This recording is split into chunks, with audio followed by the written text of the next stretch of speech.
బత్తాలే మేము కొనుకొచ్చినాం. బత్తాలు నువ్వే కొనుకొచ్చినావు, మీరే నింపినావు. ఎన్ని రోజులు అయింది కాలంలో పోసి? ఈ ఆడికి 25 రోజులు పోసి. 25 రోజులు. మరి ఎప్పుడు అమ్ముడు పోవాలి? ఇప్పుడు లారీలు రావడం, లారీలు వస్తలేవు. ట్రాక్టర్ పెడతా ట్రాక్టర్ వస్తలేరు. సిరియల్ బాగా బండ్లు ఉన్నాయి, ట్రాక్టర్లు పెడతలేరు. ఇప్పుడు కాంట కూడా ఇవాళ రాలేదు. నింపి అయితే పెట్టినావు, నింపి పెట్టినాం. మరి వాన గిట్ట వాన వస్తే ఇక మా పరిస్థితి పడదాలు లేవు, ఏం లేవు. చేసి గట్ట ఉన్నది ఇబ్బంది. ఇక ఈ నెల్లూరు కాడ నుంచి గట్ల ఇబ్బంది పెట్టి రైతులకు అది అసలు కరెక్ట్ కాదు. ప్రభుత్వం కూడా ఎందుకు తీసుకోకుండా మేము ప్రైవేట్ లో అయినా అమ్ముకుందాం, ఏమో చేసుకుందాం, చేనే అమ్ముకుందాం. ఇక ఏంది ఎండలో ఈ తిప్పలు మాకు. నడి ఎండ కొడుతుంది, నడి ఎండ కొడుతుంది. అన్నం లేదు, ఏం లేదు. పిల్లగాళ్ళని తీసుకుని వచ్చిన భార్య, మా ఇద్దరు అన్నం తీసుకుని వచ్చిన, చుట్టపొలం తీసుకొచ్చిన. కూలీలు ఎవరు వస్తులేరు రామని, ఎవరు వస్తులేరు. మరి ఎట్లుంది రేవంత్ రెడ్డి వచ్చిన తర్వాత? రేవంత్ రెడ్డి ప్రభుత్వం బాగున్నది.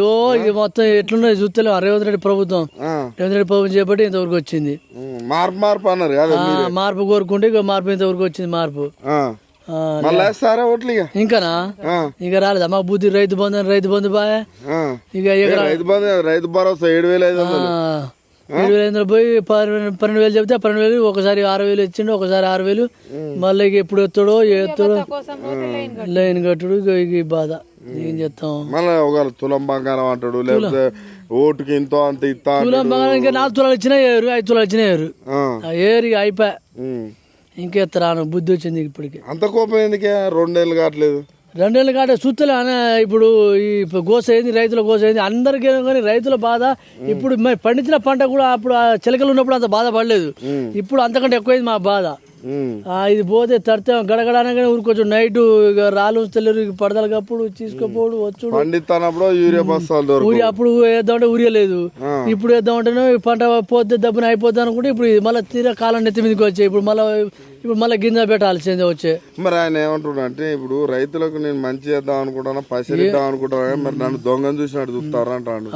ఆయన ఒక లారీలు వస్తలేవు అని వాళ్ళు, ఈ ట్రాక్టర్లు వస్తలేవు అని వీళ్ళు, అంతా మాకు బాధ రైతులకు ఇబ్బంది. కేసీఆర్ ఉన్నప్పుడు ఎట్లుంది? కేసీఆర్ ఉన్నప్పుడు మంచిగా ఉండే, ఒడ్లు పోయినా కానీ సరే. కేసీఆర్ ఉన్నప్పుడు మంచిగా రైతు బంధు మాత్రం రైతు బంధు మంచిగా వేసిండే కేసీఆర్. ఒక్కసారి పడేది పైసలని. మీకు 2 లక్షల రుణమాఫీ కూడా చేసి? 2 లక్షలు మాకు 2 లక్షల పైన ఉండే. 2 లక్షల పైన ఉండే కట్టు అంటే కట్టినాం. ఆ 2 లక్షలు కూడా రాలే మాకు, రాలే రైతు రుణమాఫీ రాలే. మరి ఆయన దేవుళ్ళ మీద కూడా ఓటు అన్ని ఒట్టు వేసుకుంటూ చెప్పిండు, మాకు రాలేదు ఆ రైతు రుణమాఫీ. కేసీఆర్ ఉన్నప్పుడు 25,000 తేపకు 12,000 అప్పుడు ₹1,00,000 4 సార్లు చేసిందిగా, అది వచ్చింది. కానీ ఈయన రేవంత్ రెడ్డిది అసలే మాఫీ రాలేదు. ఇప్పుడు ఈ రైతు భరోసా రాలేదు.